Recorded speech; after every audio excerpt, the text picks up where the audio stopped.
terrible.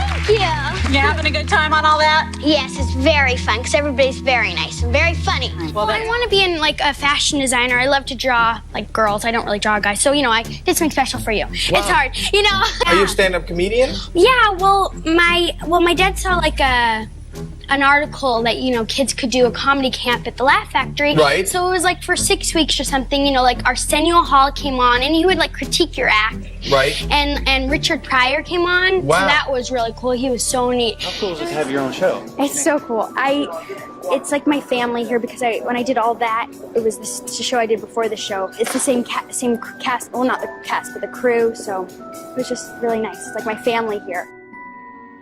You had your own show when you were like what, 16, 15? I was 13, but there were so many like characters that it wasn't even like me. No, but it's incredible that you were able to have your own show at 13. Yeah, I was lucky. It wasn't.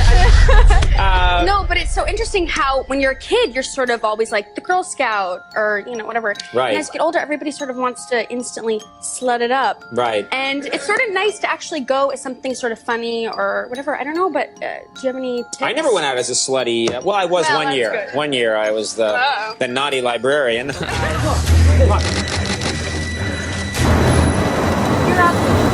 client completely denies ever having thrown anything out the window.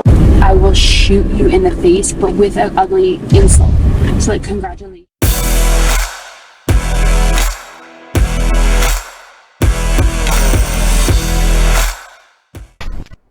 I've discussed many times that Hollywood is such a toxic place. It is just literally scorched earth there. And in a way, it is a danger to certain actors who have gone through the process of what they've gone through, especially child actors. And the thing is that working in Hollywood is never that easy. People think that it's the same thing with social media, and content creators and stuff like that. You think you're going to be successful immediately and be all this, and when you become on that, then you burn out. And that's what has happened. And the thing about it is, Hollywood doesn't give a shit about it. As long as you're making them money,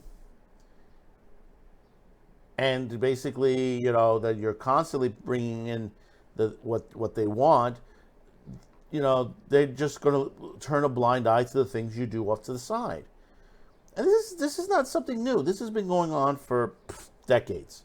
It's been going on for many decades. You've heard the stories, like with Drew Barrymore and her alcoholism, being a child, and she was drinking. And then we've heard many other stories of many other actors, actresses, child actors. Dana Plato, who basically died of an OD. In fact, what was it, 24, 48 hours after a Howard Stern interview? And and you see the rest of the cast of the Different Strokes, the kids cast. They've gone through many issues. And the same thing is with a lot of the Nickelodeon kids and a lot of the Disney kids as well. One particular actress who had a lot ahead of her, started out on Nickelodeon, is now hospitalized in a psychiatric ward. And if you're not familiar with Amanda Bynes, go Google her up. She used to be on All That many years ago with Keenan and Kel. In fact, she just missed. They were supposed to hang out. They were supposed to be at the event together. It was like a 90s con together. They were supposed to be there together, and they basically, she canceled out or just missed it. And recently she was found in the street naked, and she asked for help, and now she's been put on a psychiatric hold, a 72 or 5150 or 72-hour hold. So before we read this off of NBC New York, Channel 4, I just want to thank you for those who have subscribed, liked, shared, commented, and clicked on this video. Thank you to all of you. We really do appreciate this. We're moving up in the subscribership. Hopefully, we'll get to a 700 on YouTube and also our other social media platforms. So once again, thank you very much. Amanda Bynes is in the care of medical professionals. The She-Man actress, whose conservatorship was terminated exactly 1 year ago, has been placed on a 72-hour psychiatric hold, a source close to the situation confirmed to NBC News on March 20th. The insider adds she hasn't been in contact with her family for quite some time. E! News has reached out to Bynes' lawyer and have not received a comment. Bynes was initially scheduled to appear at a 90s con in Connecticut over the weekend with her, this was last weekend, over her former All That classmates. However, the California-based star did not make the trip to the East Coast for the event. In 2013, Bynes was placed under a temporary conservatorship after a multi-run-ins with the law that resulted in an involuntary psychiatric hold. That following year, she found herself back under the care of a conservatorship with her mom, Lynn Bynes, overseeing her financial, medical, and personal matters. Following a string of alarming social media posts about her father, Rick Bynes, while Bynes made improvements in her life in the years that follow, including undergoing drug and mental health treatment and returning to school at the Fashion Institute in Design and Merchandising, her conservatorship was extended to 2018. At the time, Lynn's lawyer, Tamarack Arminac, told E! News that the arrangement can end at any time prior to 2020, but both Amanda and her parents are on such good terms and happy with Amanda's life and future. The conservatorship is the lasting things on their mind. After spending years mending her relationship with her parents, Bynes filed paperwork to end her conservatorship in February 2022, citing in legal documents that she has the capacity to give informative consent to any form of medical treatment and protection from the courts is no longer necessary. Bynes' petition, which was filed with the support from Lynn, also stated that she has been living in an apartment complex for women poised to transition into an autonomous lifestyle, and her random toxicology screenings showed that she has been consistently tested negative for illicit substances. Her conservatorship was ultimately terminated in March 2022 when an attorney for Lynn told E! News that the family is so incredibly proud of Amanda's progress Amanda has made over the last few years and so excited about the next chapter in Amanda's life. Bynes adding in a statement of her own at the time, words can't describe how it feels. Wonderful news. In recent years, Bynes has been open about her struggles with drug abuse affecting her mental health, explaining how she abused drugs like ecstasies, Adderall, before getting sober, the former child star said in 2018 paper interview. Truly for me, my behavior was drug-induced, and whenever I got off, I was always back to normal. She continued, actually, I'm a nice person. I would never feel, say, or any do things that I did and said to the people I hurt on Twitter. Bynes also told the outlet she felt ashamed and embarrassed of her past behavior and have no fear of the future. She added, I've been through the worst and came out of it the other end and survived, so I just feel like it's only up from here. Well, it's not only up, she's back down again, and it's a shame. And the only ones to blame on this is Hollywood.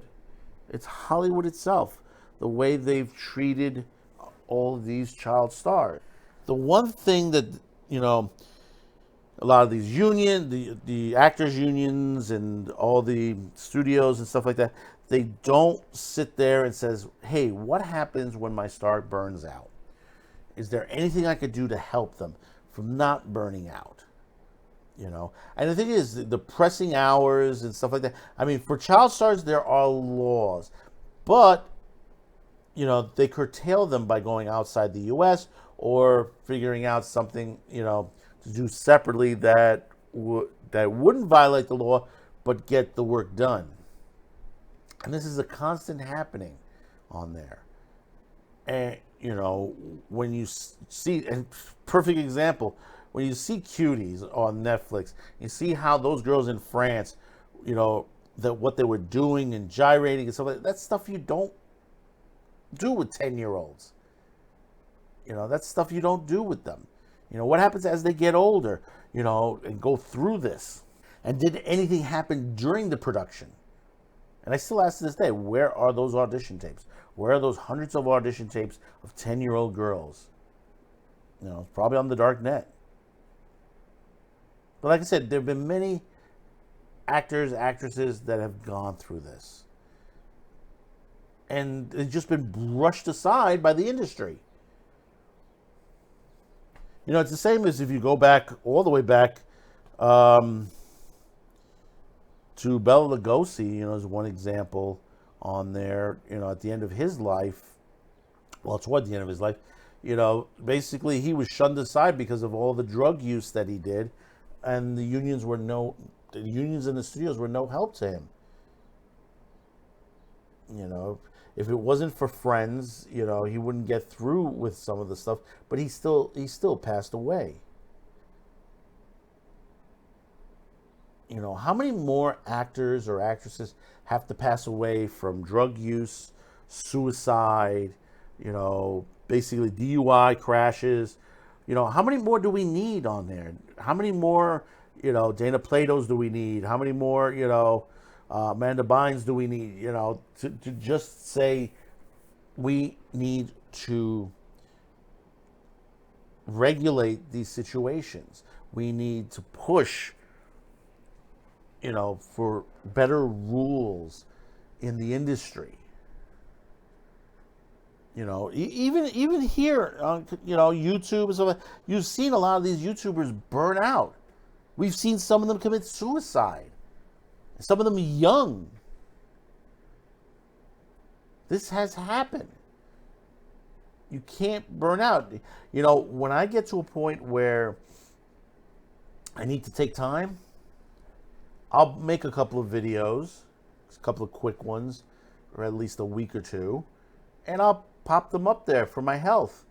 And then I'll take that time off. The rest of it, I'll take my time off from that. Let those videos run the way they run, and, you know, hope for the better that, you know, people will catch on to them. There'll be good stories on there, but I need to take some time off, and sometimes that I need it. You know, my health, I'm not the greatest in health right now. I have gotten better, but I'm not in the greatest health. And the stress level, it's hard in this business. It's very hard. I've been doing this since my high school days. I've been, you know, people say, you got this involved in high school? Yeah. I've been working productions since high school. You know, I got involved with public access and I've been working ever since. You know, I've been working that and I've been working a regular job.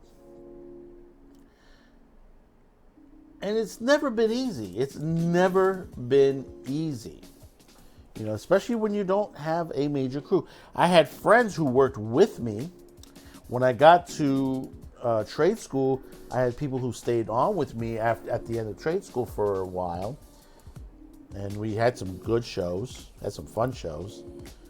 You know, I have to try to get those transferred from 3/4 inch. But still, there were a lot of things that happened. There was a lot of burnout. There was a lot of burnout back then. There's a lot of burnout now. So let's hope and pray that Amanda Bynes can get through this.